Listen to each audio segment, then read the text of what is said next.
Welcome to Weekend Ag Matters from the Iowa Agribusiness Radio Network. Join us for an in-depth look at Iowa agriculture. Here's your host, Dustin Hoffman. Welcome into Weekend Ag Matters on the Iowa Agribusiness Radio Network. I'm Dustin Hoffman. Russ Parker, Mark Magnuson, and Riley Smith will be along later on in the program.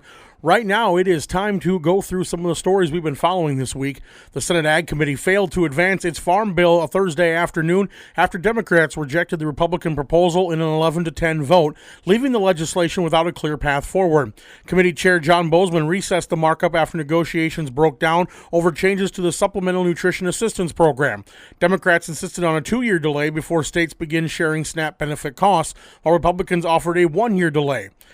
Senator Amy Klobuchar, who is the ranking member, said she wants them to get a bipartisan agreement, but first and foremost, they need to address a ridiculous SNAP situation. The committee did approve several amendments, including provisions to permanently move the Food for Peace program to USDA and allow hot rotisserie chicken purchases through SNAP. Bozeman says he'll be able to reconvene the committee later this year as lawmakers continue negotiations on the overdue farm bill. Another round of rain has gone through the state, and this time it was the western region that finally got some relieving moisture, as indicated by the August producer survey from StoneX. This may lead to a strong crop for most Iowa farmers. Dan Bjorklund, technical agronomist at Landis Cooperative, says the state has been divided into a dry segment and a wet segment by I-35 for most of this summer. You've got east of 35, which they've been receiving plentiful rain.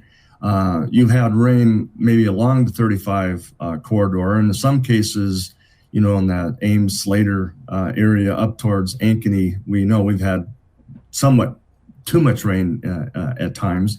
And then you get the western third of Iowa, and they're just begging for rain. And even with this latest rain that has come through the last 2 days, I think you get like 2 to 3, 4/10 maybe over in the west, and you get 1 to 2 to 3 inches like we were talking about to the east. So the state's almost divided, and that basically changes what we are looking at for crop conditions and potential pests that could be hurting crop conditions. The weather in August is critical for both crops, but Bjorklund says it's especially important for soybeans pod fill. Huge time to fill those seeds, and the size of the seed is really important. So August rains are always critical for beans, and it is for corn too, because we want heavy weight and as much as we can possibly get. And we know what happened last year when we had the big disease that shall not be named, Riley, that took a lot of yield out in August. And we had ears that just didn't fill normally. So yeah, August is important.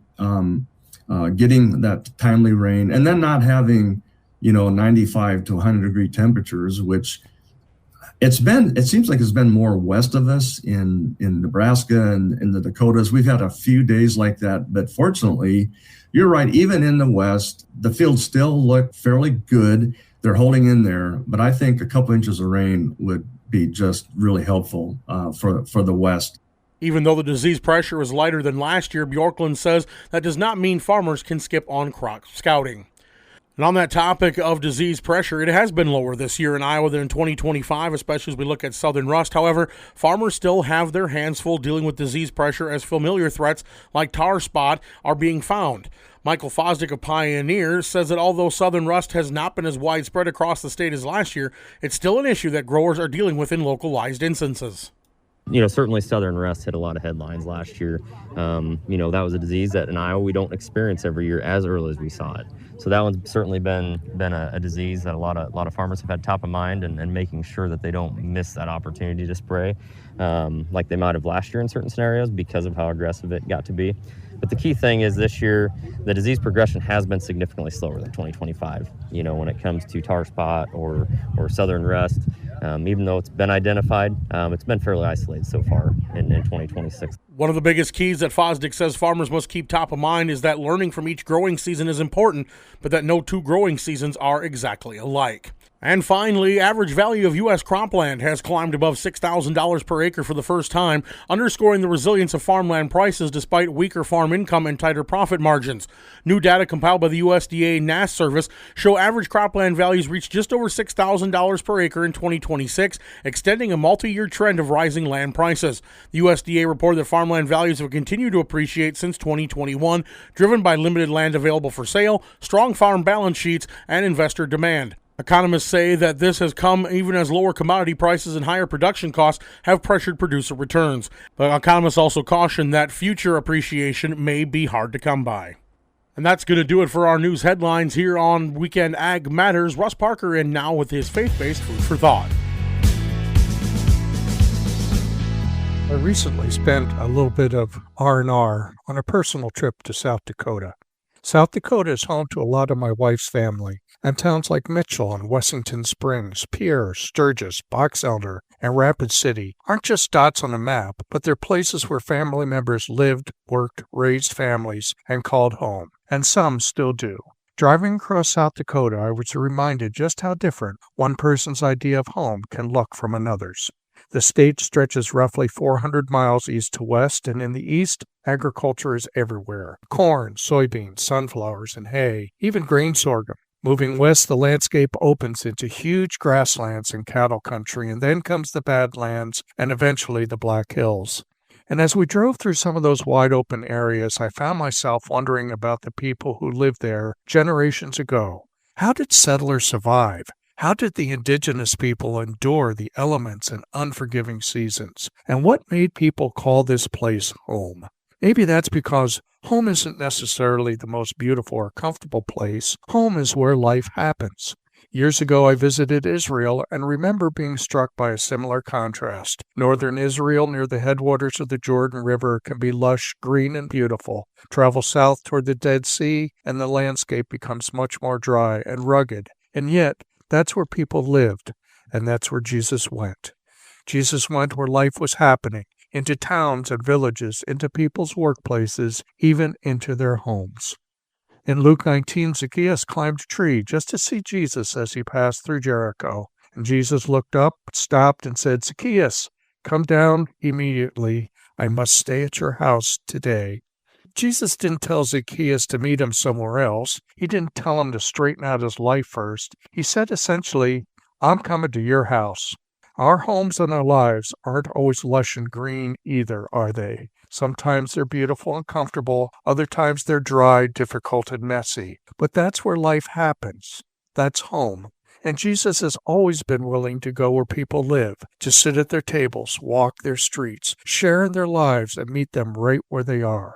So for those of us who follow him, home isn't simply where the heart is. Home is wherever Jesus is. Food for thought, I hope. This is Russ Parker. Have a blessed day. Thank you, Russ, and that's going to do it here for segment 1 of Weekend Ag Matters. Stay with us. Mark Magnuson will be in with segment 2 coming up right after this.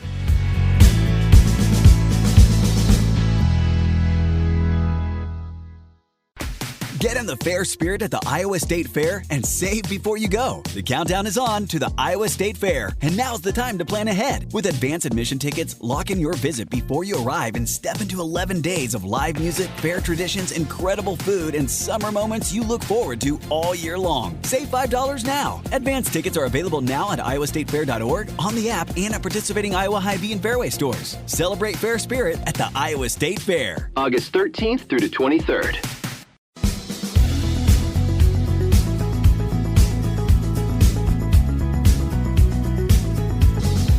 Welcome back to Weekend Ag Matters. Here is Mark Magnuson. Mark Magnuson for the Iowa Agribusiness Radio Network, and I'm joined today by Grant Harms. We are here at the Corteva and Pioneer Field Day. Grant, could you tell me please your job role here at Corteva? Yeah, current role with Corteva Agriscience is technical field agronomist. I cover North and South Dakota, work with a lot of our reps selling our products to ag retailers in the region. So Grant, this year, and we've talked about it already here today at the field day, a little less disease pressure than we saw last year in terms of that intensity. So what has that looked like in terms of fungicide applications for farmers this year? Have you seen that pull back in real time this year, or has it been similar to last year?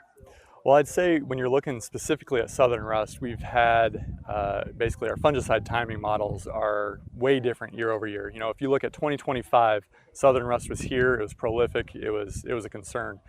This year, it's still coming, but it's not as bad as it was in 2025. So major difference between this time of year, year over year, 2025 versus 2026 when we're talking about southern rust.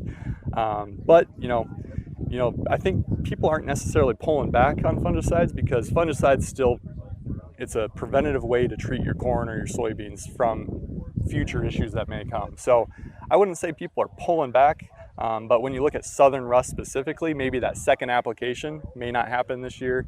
It really depends on game time decisions. You know, what are these models saying 2-3 weeks from now when maybe wind patterns change or tar spot starts to replicate. So I wouldn't say it's a 100% pullback because plant health is still extremely important with fungicide applications at, you know, tassel timing. It just may be that second or third application that, you know, people will be making those decisions when the time comes. And to your point with southern rust last year, it was widespread across the state of Iowa. This year it's been found in some of those southern counties, but that's not unusual for this. I mean, for any growing season, it can make its way into those southern counties. It just hasn't been like it was last year where it was everywhere. Yeah, and you know, we're talking southern rust, but in general, rust will be in the area. So, you know, if you're making applications now to prevent you know, gray leaf spot, northern corn leaf blight, common rust, tar spot, you know, I think those applications are still occurring at tassel timing, knowing that you have to be preventative. You know, southern rust caught us by surprise last year. We didn't really know it was going to be as bad as some of the models were predicting. The models were right. So if anything, it gave us confidence in how accurate those models can be. Well, if we listen to the models now, southern rust may not be a concern right now, but other diseases would be, and plant health, you know, we're always chasing that too. So I think tassel time applications are still going out, and we're looking to be preventative in nature. And to your point, tar spot has just unfortunately become something that we have to factor in dealing with every year now. Yeah, tar spot, once it's here, it's here. You know, it's going to overwinter. It's going to be on that field for years to come. A little different from southern rust where it has to blow in with the wind. So Grant, when we're thinking about other issues that we're dealing with this growing season, is there anything specifically that sticks out to you as something that has been a hotspot issue? Well, I'm in North Dakota, South Dakota, so resistance, Minnesota, you know, they're starting to have you know, resistance with pyrethroid insecticides. So as we start to scout for aphids, we found some aphids here today in Johnston, Iowa. Not economic threshold or not sprayable thresholds yet, but I'd say as you're scouting for aphids, look back on history and, you know, what did history tell us with pyrethroids last year? Did it work? Did it not work? Are you in an area where you need to change up your chemistries? If you're looking to change up aphid control chemistries, we really like Isoclast Active. It's found in Transform and Ridgeback from Corteva Agriscience. 21 days of residual, really, you know, pollinator friendly, beneficials friendly, really focusing in on that aphid control and the residual we needed to control those bugs.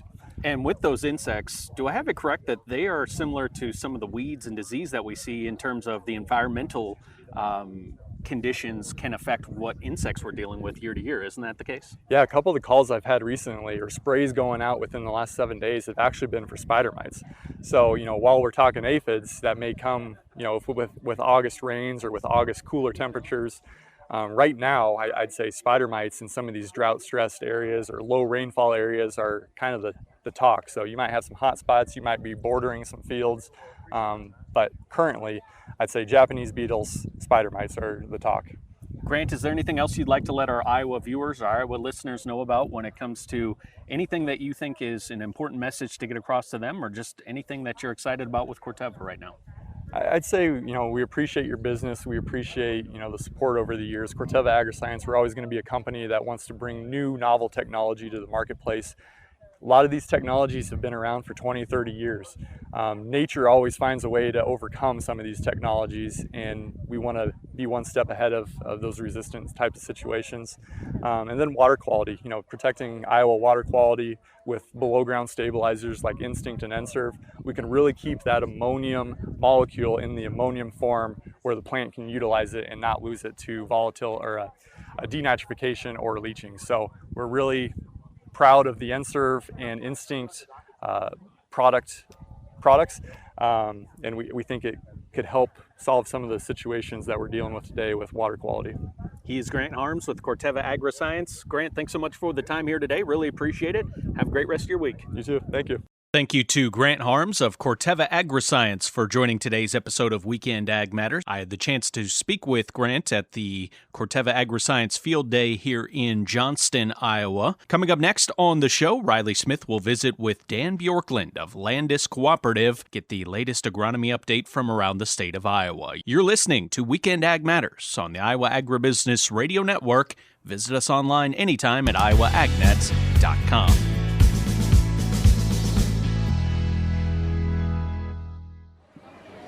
Your local radio station brings you the pulse of your community. The Iowa Agribusiness Radio Network adds specialized ag content to help farmers make informed decisions.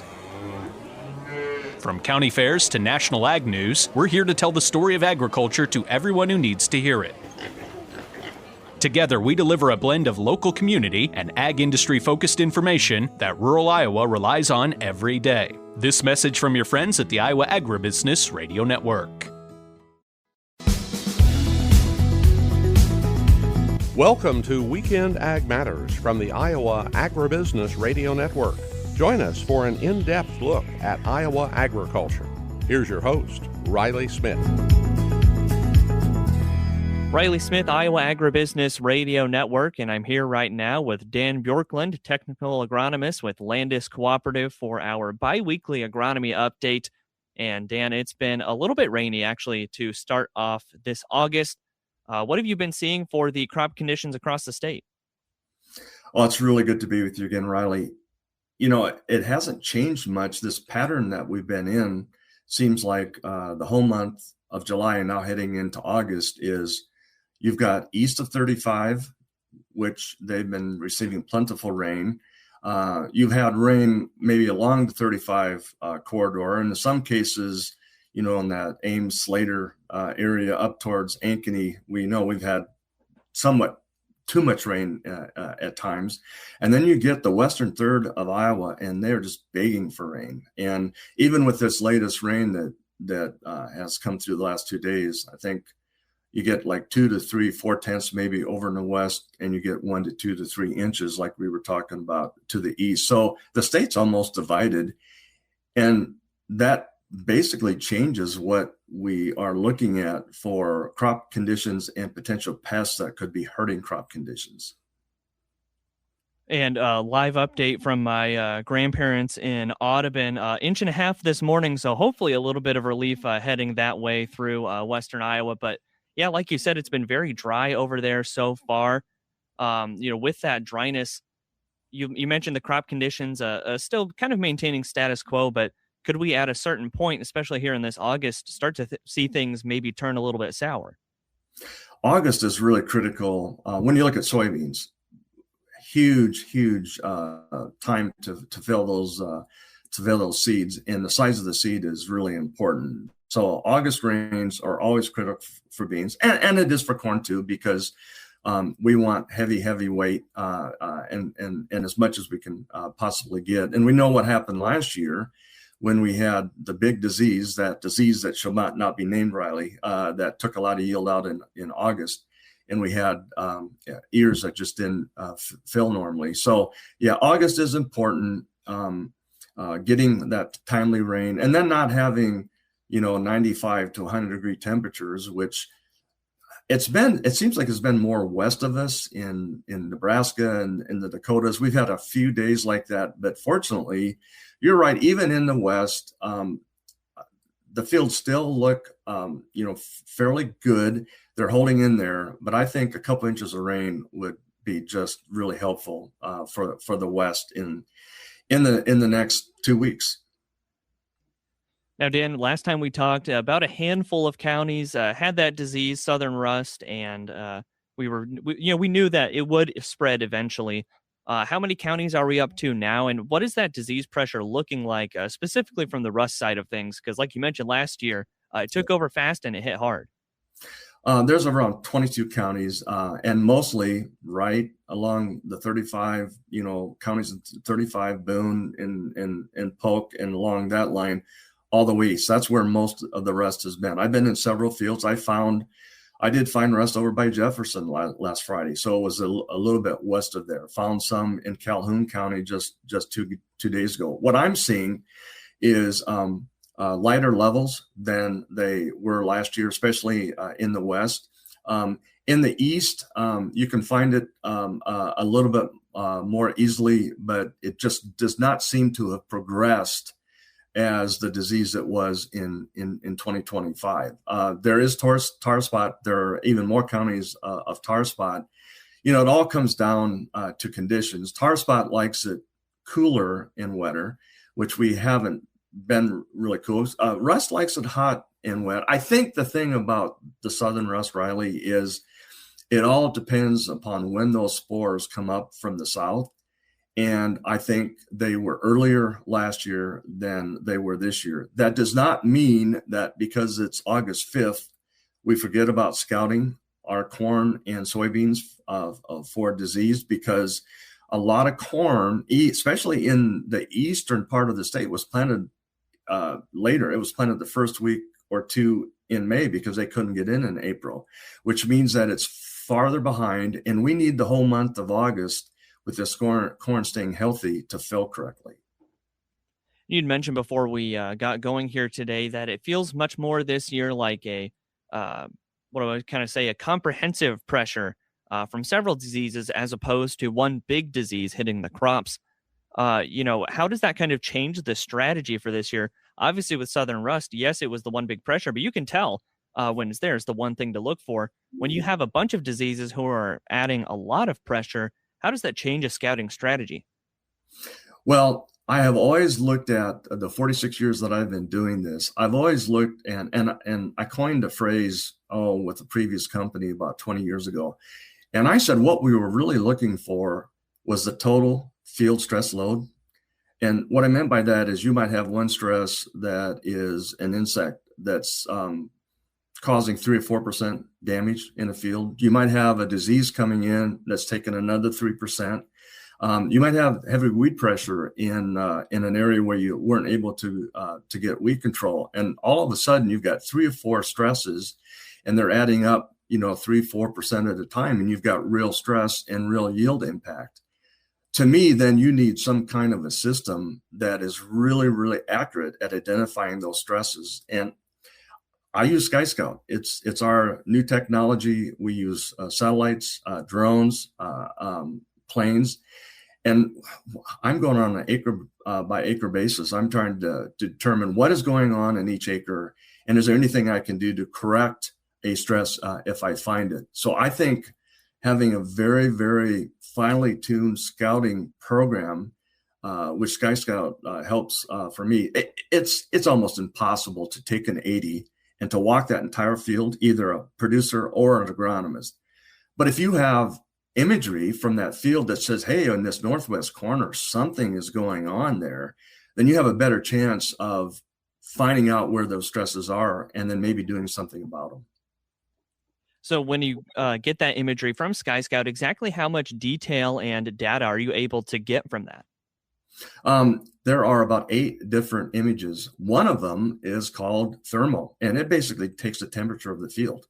And if you have an elevated temperature, that usually indicates that something's going on. I use the analogy that if we get a temperature and we go into the doctor, or if we don't have a temperature, but we're not feeling well and going to the doctor, about the first thing they do is take your temperature, because it's an indication that you have something going on. So that's one area that I use, especially in July and August. And I just walk to those areas. And the software that is utilized in the Sky Scout will use an algorithm of maybe 3 or 4 factors. Some of it is just elevation differences in the field. Usually the lower areas stay wetter and you can get more disease there. So you look at elevation, you look at the thermal, which I talked about as temperature. We use NDVI, it uses biomass, and then it predicts where in the field is the highest potential for, say, like disease, like southern rust.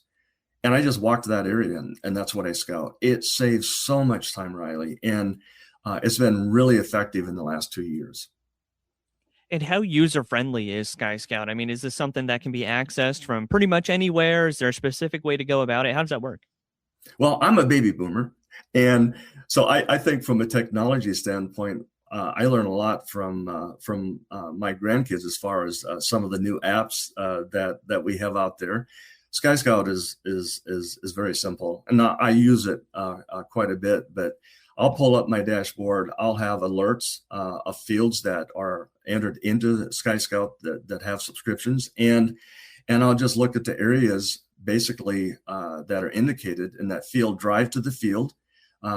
You have your GPS coordinates, your little blue dot, I call it, where you're at, and you just follow right to the areas. And then you use the expertise over the years of identifying what southern rust looks like, what common rust looks like, maybe tar spot, or whatever those diseases are. So it's very, very user-friendly. All right, Dan, lots of great information today. Great to have this bi-weekly update. And for anybody who's interested in Sky Scout, wants to learn more, maybe start using it on their operation, how can they do that? Call your Landis area representative at 515-817-2100. All right, Dan, thanks again for the time as always, and we'll talk again in a couple weeks.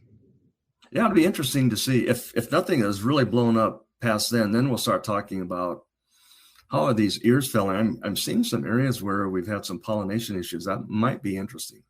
That's it for today's episode of Weekend Ag Matters. Thanks again for tuning in. You can listen to this episode and more by going to the podcast tab on the Iowa Agribusiness Radio Network website at iowaagnet.com. For Russ Parker, Mark Magnuson, and Dustin Huffman, I'm Riley Smith, wishing you a great rest of your weekend. Join us again next week for more Weekend Ag Matters.